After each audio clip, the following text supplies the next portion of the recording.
Nous sommes des fabricants joailliers. Nous travaillons pour les plus grands. Je suis lapidaire avec une spécialité de fastier. Le métier de lapidaire, c'est de tailler la pierre de façon à lui rendre le maximum de feu. Le métier d'ébéniste, c'est de recouvrir un bâti pour rendre esthétique les choses. En fait, l'émail, c'est un petit peu de l'alchimie. Tout ce qui est développement, l'imagination, ensuite la mise en forme. Nos compétences sont multiples. Notre métier de haute joaillerie nécessite un travail d'une grande minutie et d'une grande précision. Fabricant d'automates, c'est plutôt un métier assez rare en fait. Ça fait 25 ans que je travaille dans ce métier. On ne voit pas les jours passer, même les mois, voire les années. C'est un métier extraordinaire que l'on pratique par passion. Oui, c'est un métier d'art. Il faut avoir de l'expérience pour pouvoir obtenir ce résultat. Quand on m'a donné la réalisation de cet objet, c'était une grande joie pour nous. Ça y est, on va travailler pour Van Cleef & Arpels. Tout était réuni pour faire un bel objet unique et novateur. C'est l'extraordinaire, c'est du jamais vu. Le projet d'automate de la maison Van Cleef & Arpels est né il y a 6 ou 7 ans maintenant, de l'envie de changer d'échelle et de rejoindre une autre légende, une autre histoire qui nous faisait beaucoup rêver, qui était celle des automates de table, c'est-à-dire une bien plus grande dimension et un automatisme magique. Cet objet répond avant tout à la dimension narrative et poétique de la maison. Il s'inscrit dans tout un univers visuel et magique qui nous plaît beaucoup et qui nous inspire. Ce projet, il est encore plus beau que ce qu'on pouvait imaginer. Quand on m'a confié ce projet, j'ai ressenti beaucoup de joie, sans être certain d'y arriver. Mais connaissant très bien les artisans avec lesquels je travaillais, je savais que je pouvais compter sur eux de nuit et jour. Ils ont des spécificités, donc on a été chercher les plus pointus, entre guillemets, une vingtaine en tout.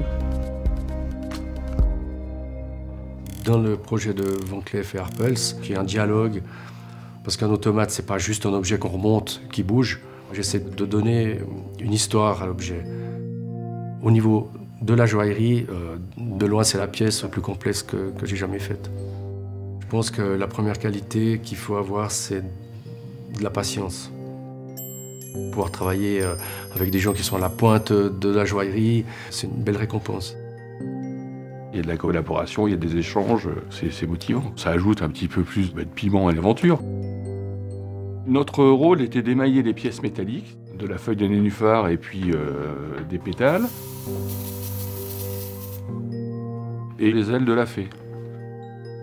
On voit si les cristaux commencent à fondre et quelle couleur ils prennent, et on fait ça à l'œil, en ouvrant le four, en regardant, hop.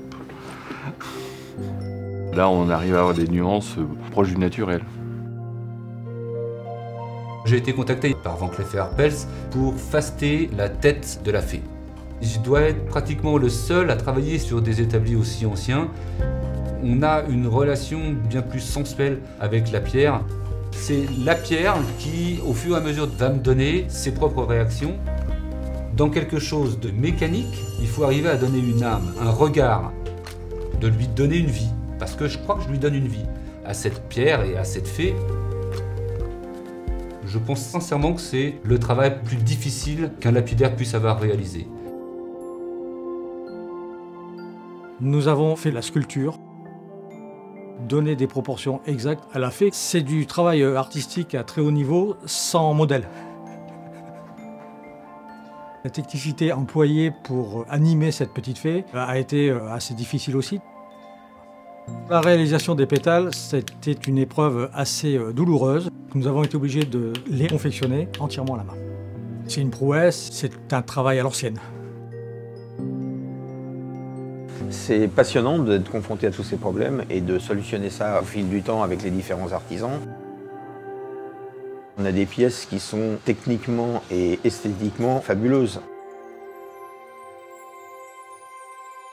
À l'atelier, on a toujours eu le souci de porter notre métier au maximum, de faire toujours le métier le mieux possible. On a été contacté pour plaquer d'ébène un socle en aluminium.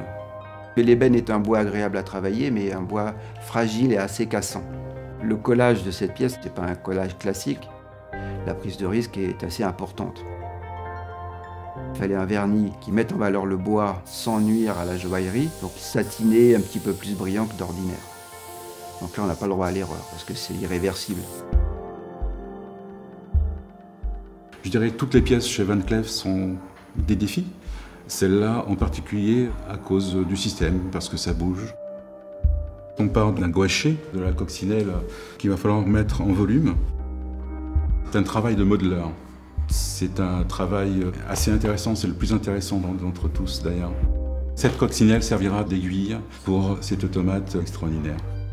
De toute façon, la nature, c'est quelque chose de beau à la base, et quoi de plus sympa que d'essayer de l'imiter. Moi qui suis très attaché à la nature, je me ressentais complètement dans mon élément. J'ai fait tout ce qu'on pouvait faire, je pense, pour esthétiquement avoir quelque chose de parfait, si on peut dire parfait.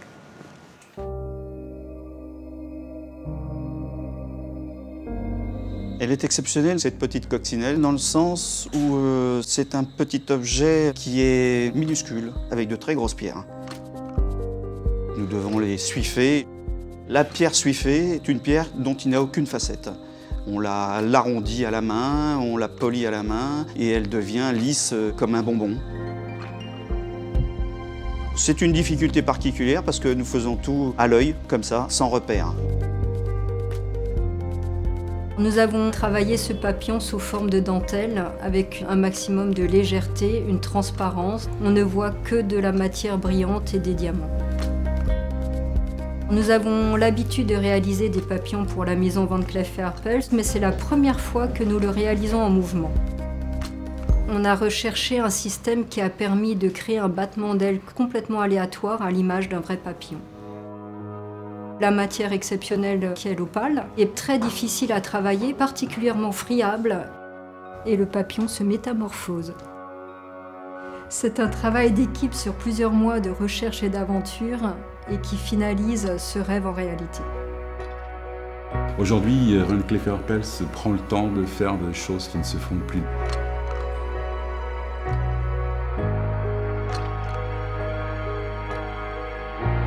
À 18 ans, quand j'allais à Paris, à la place Vendôme, je regardais les vitrines. Si un jour on m'avait dit que je travaillerais avec ces gens-là, je me dis non, je pense pas.